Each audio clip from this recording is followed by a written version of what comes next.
Boris Johnson has to go and leaves behind a historic legacy. Britain's exit from the EU, which probably would not have happened without him. In London in 2005, a certain Boris Johnson caused a sensation as the editor of The Spectator. He was also active with the Conservatives. Johnson was and is a born bullshitter, a man who has no close relationship with the truth, just to put it cautiously, and someone who always says whatever he finds useful at the moment. As a Brussels correspondent, he used to write partly made up articles about the supposedly encroaching EU bureaucracy for the Telegraph newspaper. Mainly exciting and entertaining, the existing of the core of truth was just secondary. Johnson later used the same scam to lead the Brexit movement, one of the most momentous bullshit projects in recent history. Without Johnson as a frontman, the campaign for Britain's exit from the EU would probably have failed. Seen in this way, he bears the main responsibility for this disaster. From Boris' mouth, the slogan, "Let's take back control," sounded only half as threatening and more like funny cynicism. The Brexiteers not only promised a lot of money for the NHS state health system, which would be available in the future because the transfers to Brussels would be saved, but also, thanks to Johnson, the better political show.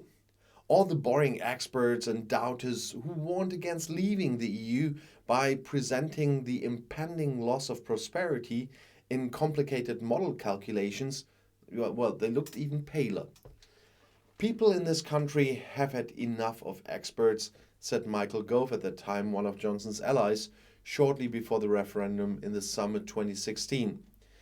The Brexiteers then won by a narrow margin with a low turnout. Gove, until recently Secretary of State for Construction, was fired by Johnson last week. Soon after, the Prime Minister himself had to announce his resignation, although never using the word, because his own cabinet had refused to support him. Significantly not because of his faltering political course, but because of the cumulative missteps and scandals from which Johnson repeatedly tried to bullshit his way out. As his reign draws to a close, it is time for a preliminary assessment of his main work, Brexit. And it shows two things. First, all the concerns about the Britain's well-being outside the EU were perfectly justified. Second, a policy based on bullshit and only loosely anchored in reality is bound to fail. However, it may be years before the public becomes aware of this. If Brexit had not happened, British economic output would have been 5.2% higher at the end of 2021. Investments were 13.7% higher, the export and import of goods by 13.6%, according to a model calculation by the think tank Centre for European Reform. And this is just the beginning. Great Britain only actually exited the single market at the beginning of 2021. The whole economic drama of the spin-off is only just beginning to unfold. So, so much about splendid isolation. Many statistics show a clear spike in January 2021. Imports from the EU have leveled off at a level around a fifth below pre-Brexit levels. Almost half of UK importers say transport costs have increased. 40% complain about additional bureaucracy. When exporting to the EU, the hurdles are not quite as serious, so British exports are less affected. Many firms in Britain's flagship financial services industry have shifted operations to their key market, the EU, taking £1.3 trillion in assets across the channel in the process. All the economic problems that are currently plaguing other European countries, inflation, energy shortages, labor shortages, collapsing real incomes, rising interest rates with high debt, delivery bottlenecks, geopolitical uncertainty, currency turbulence, they are being made worse in Great Britain by Brexit. And there's the example of immigration. For many voters, an important reason for voting to leave the EU was immigration, especially from Eastern Europe. Now the costs are starting to make an impact. There is a shortage of workers everywhere because the net influx from the continent has fallen to almost zero, as calculated by the International Monetary Fund, the IMF.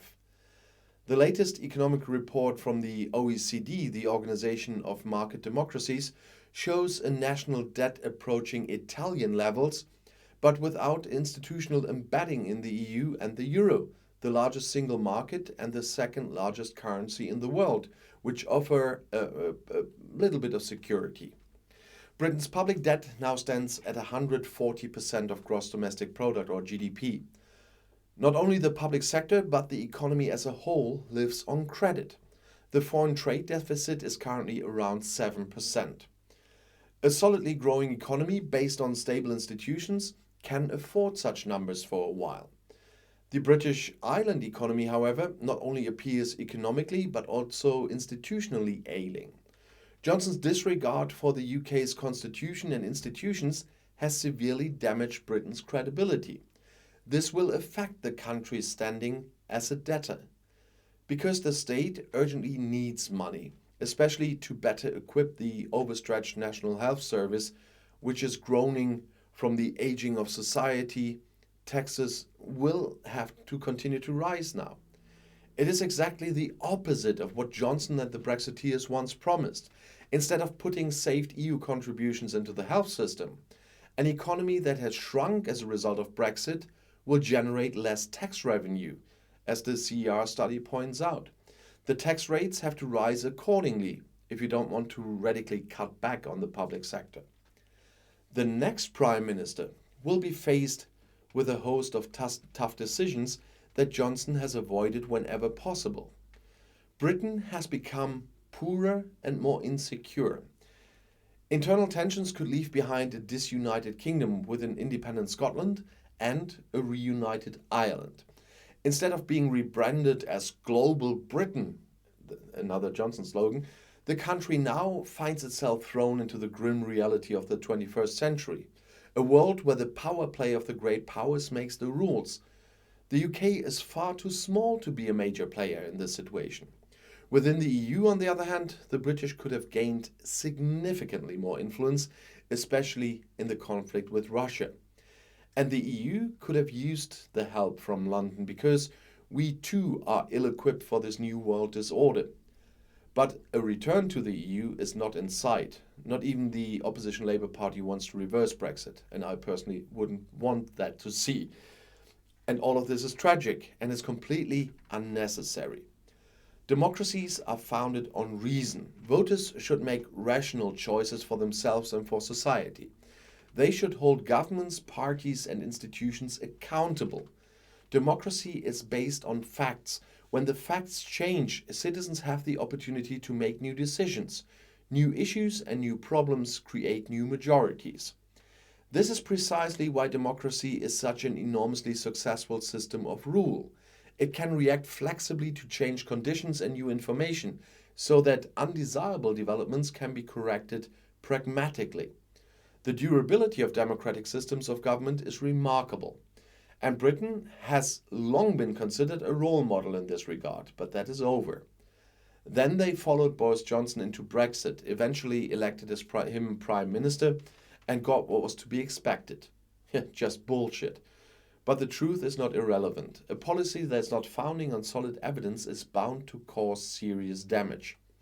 For all the chaos that has accompanied Johnson's reign, it is already clear that he is leaving behind a historic legacy.